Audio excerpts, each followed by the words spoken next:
Hi everybody, it's Friday, which means that it is Crafty Chit Chat Day. Woo, this light is really harsh. Let's try to move it just a little bit. That's better, a little bit better. Anyway, I had promised you guys a kind of review on the new laminator I got. The one I picked up. Oh yeah, and if you haven't done it yet, go and grab yourself a cup of coffee, a cup of tea. I'm drinking tea right now. And just sit back and watch while I give a review on my new laminator. Okay, so this is a mead laminator. Nothing special about it. I got it on Amazon for $19.99. My laminator, I ended up getting a jam that would not come out. I took the thing apart, and after I did that, I realized that was a big mistake. I was never going to be able to put it back together. But my old laminator was from the Scotch brand. Just one you can pick up at Walmart. I think they run about $24, $25. I picked mine up years ago at a Black Friday sale for, I think, $19. But the one I got from Amazon, I have used it a couple of times, but I do want to show it to you guys and show you how it works. I am not an affiliate with Amazon, so you couldn't use a link to get to it or anything like that. But, you know, if you shop on Amazon, you can put down, I'll give you the model number and all of that. You can type that in the description. It'll take you straight to this laminator. But I'm going to turn the camera around. We will start it up and I'll show you how it does, okay? All right, so hold on one moment. Okay, everybody, so this is the mead laminator. The model number is this one right here. I will kind of wait for a moment to let you get a chance. It is a 9.5 inch thermal laminator. I believe that this is the model number, but I'm sure if you just, you know, typed in the 9.5 thermal laminator by Mead, you would be able to see it. It's very simple, easy, nothing big or anything about it. But it does come with the different measurements. You've got letter size, photo size, and right there is your starting point. You will go in this way and your paper will come out from the back. It has an on and off switch in the back. And if you have your hand on it, you can feel it running. I don't know if you can hear that low hum that it makes, but it makes a really low hum. Nothing major, almost like a vibration. And you are supposed to wait until this little dot right here turns it says orange in the instructions, but I think it's more of an amber color. And that's what you do. We have to sit here and wait. And I am going to run 2 thicknesses of paper through this.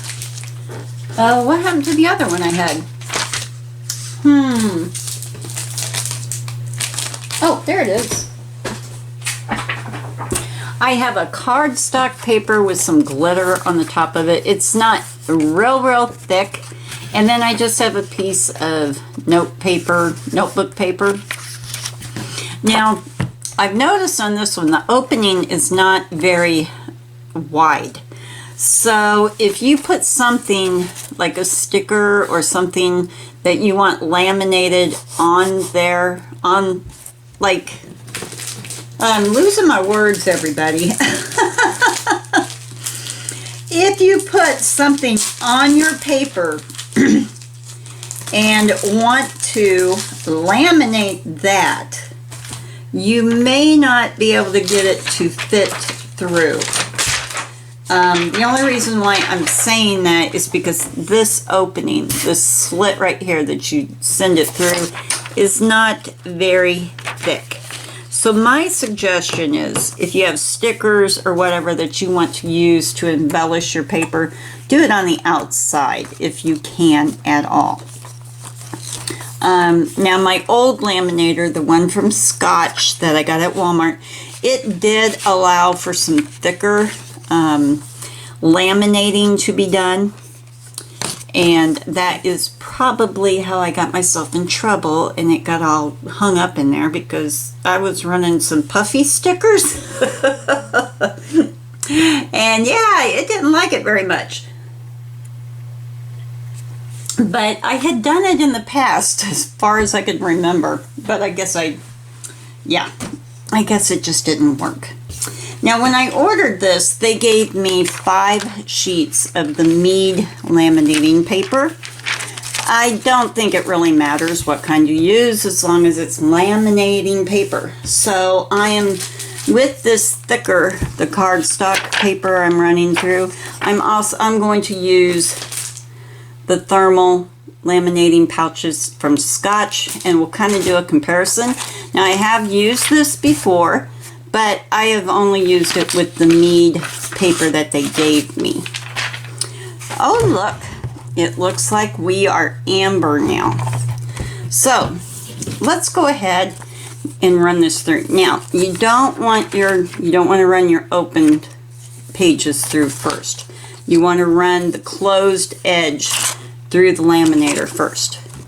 And you want to try, now this is a little bit thicker than what the photo is, but that's okay. Just try to get it, fairly even. I don't think it really would matter, but just try to get it as even as you can, just to be on the safe side.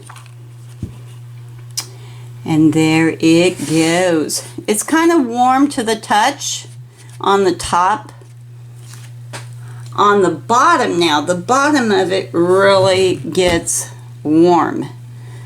And if you have, if you're going to have this on for any length of time, and also too, if cords or something that are in your way, it's going to cause your paper to kind of bow like that. You just kind of, which caused that to give me a wrinkle. So that was not a good example, was it? Because I had a cord in my way, and it wasn't allowing for easy access to the outside, so it bowed on me. Look at that. But I can just lay a heavy book on it and it'll flatten out. So we do know that a thicker cardstock will run through this, so we're good there. Now I'm going to show you what a thin notebook paper type thing does. I just got to get it. I got to get this paper separated. It's kind of hard.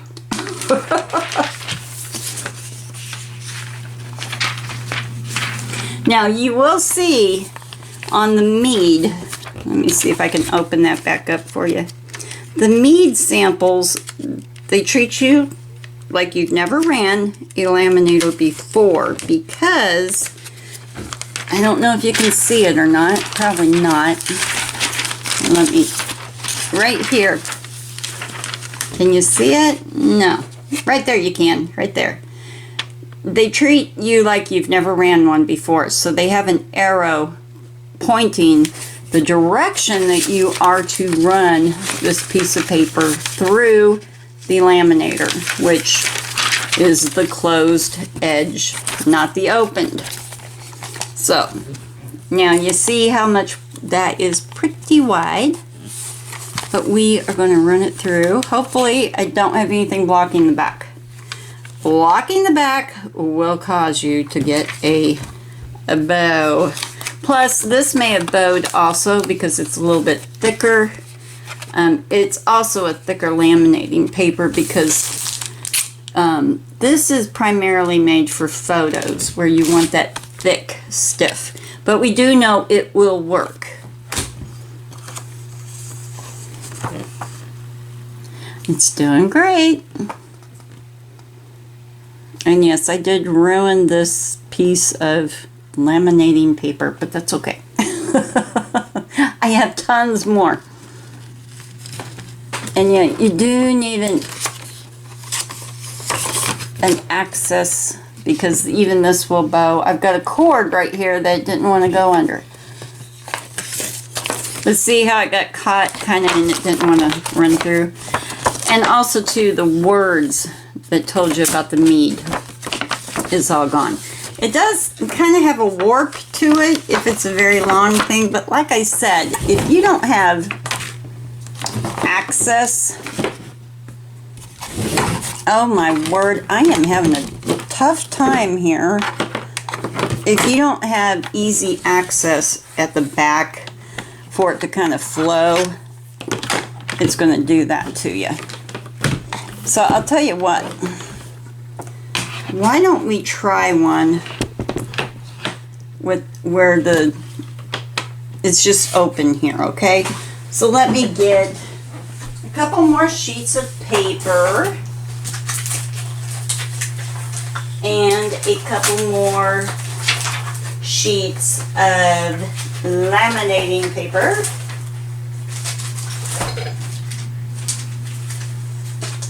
I just have to get myself together here, everybody. One moment, please.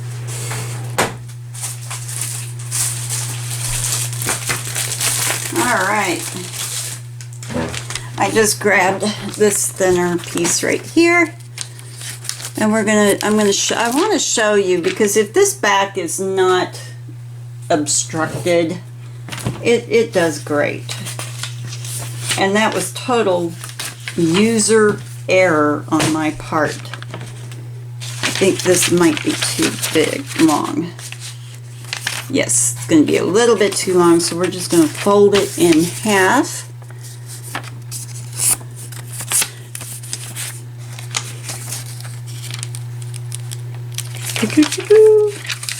Fold it in half, put it as close to the crease as we can, and then, man, this cord is not wanting to be cooperative. Now, we don't have anything in the way, so it should come out flat. I don't have a problem with that. I enjoy it. Like I said, it doesn't allow for very thick things to go through. But, you know, I mean, if I really want to decorate like a bookmark or something like that, I can always put my stickers and whatever on the outside of the lamination. But see, it does come out flat. Just make sure you don't have anything in the back to cause it not to have, you know, continuous flow like I did with these guys. And see, this one's already starting to kind of flatten out a bit just from cooling off. But we do know cardstock will run right through it very well. We know that plain old notebook paper or business card paper will run right through it. It does great when it comes to, oh, sorry guys. It does great where you have these guides. Why are you hanging up? Oh, I know why. There we go. It does wonderful when it comes to these guides that you have right here. It is warm here on the top. It's pretty warm, and if you keep your hand on here for any length of time, it may start burning. The bottom right here where the air vents are, it will stay warm. So if you have quite a bit of laminating to do, I would suggest getting all of your projects set up, you know, ready to laminate, and run them through one at a time until they're all done. Now, if you just leave it on while you're working on the project, and then you come back and, you know, leave it on, working on the project and everything, it's going to get super, super hot. It does not automatically shut off, so it is up to you to turn it off, just like you do with your glue guns. You know, if you leave your glue gun going, it's not going to shut off. So let's go ahead and turn that off. And the hum is gone. I like it. I think it does a good job. It does the job it's meant to do. It's a reasonable price, $19.99. My only downfall, like I said, is the slit for the opening is not very wide. It will not allow for thicker projects to be laminated. So if you're looking for something like that, you may end up having to spend some more money. But as a beginner laminator, if you're just now getting your first laminating machine and everything, and you just want to try it out, make sure it's something you're going to want to use on a regular basis, I would suggest it. The Mead on Amazon for $19.99 I think would do just fine for a beginner. And I use my laminator for everything. I love my laminator. So, yeah, I highly suggest it. I don't have a problem with it other than it is very warm. So, you're going to have to let it cool off before you put it away and things like that. I don't recall my Scotch, like my Scotch brand it got hot. Yeah, it got warm and everything, but I don't recall like the bottom of it. Like I can feel the heat, a little bit of the heat on my table. I don't recall that happening with the Scotch. But the Scotch was a little bit more thicker and things like that than the Mead is. The Mead isn't, but maybe, what would you say that is? 4 to 5 inches in width, and it's only about 14 inches long. The Scotch one was a little bit bulkier and things like that. So, but I'm going to flip you guys back around so we can see eye to eye. There we go. But as for a beginning laminator, I don't see an issue with it at all. Would I buy it again? Oh, yeah. Yeah. Am I happy with it? I'm happy with it. Don't have a problem with it. Like I said, I do wish it was just a little bit more opening to do the thicker things. But, you know, I guess I can learn to live with that. Let's see. You also have to keep that opening in the back free of any obstacles because you'll get that bow if it kind of gets stuck in there. Which that is, that's operator error on my part. The Scotch one was you put it in through the back and it came out through the front. This one is put it in through the front, comes out the back, and I think that can be an issue if you're like me, you're used to the opposite way. Yeah, I don't have a problem with it. It will serve my needs. So I'm going to have a sip of tea here. I am trying to get a video to export right now, and it's being very, very slow. My computer is being very, very slow. It's like it's gotten it not even a quarter of the way exported, and it's like it's stuck right there. It won't go any further, and it's been going at it for a half hour. It's driving me crazy. So, how has you guys this week been? I know, we're supposed to be doing a craft, but I told you guys when I bought it, I was going to try to do like a little review, show you how it worked and everything like that, and that's what I did. Oh, I know what I could show you real quick. I'm gonna pause you and I'm gonna show you real quick this one thing I did. Okay, now I made these little stands for my Halloween squishies. You know, I got these at Dollar General or Dollar Tree? Dollar General. And what I did was, let me see if I can bring you up close. These are the plate stands or the picture frame stands from the Dollar Tree. and I squeezed the openings to make it more slender. And then I took these little binder clips and put them at the top and used thumbtacks right there to kind of hold them in place. That one don't want to stay too well. But I did. I thumbtacked them. Then I took a little piece of cardboard and put across the top so it kind of resembled the wooden seat on a swing. And sat my little Halloween guys right there. And it kind of looks like they are on a swing. What do you guys think of that? You guys like that? I thought that was neat. Now, I'm sure there's a better way to get these to hook onto the wall. This was just something I just brainstorming on trying to get them to stay on the wall. I'm sure there's an easier, better way to do that. And they don't really sit flat right there. See, they don't really sit very flat on this. But that is okay, because when you look at them from this way, they kind of look like they're on a swing set. Yeah.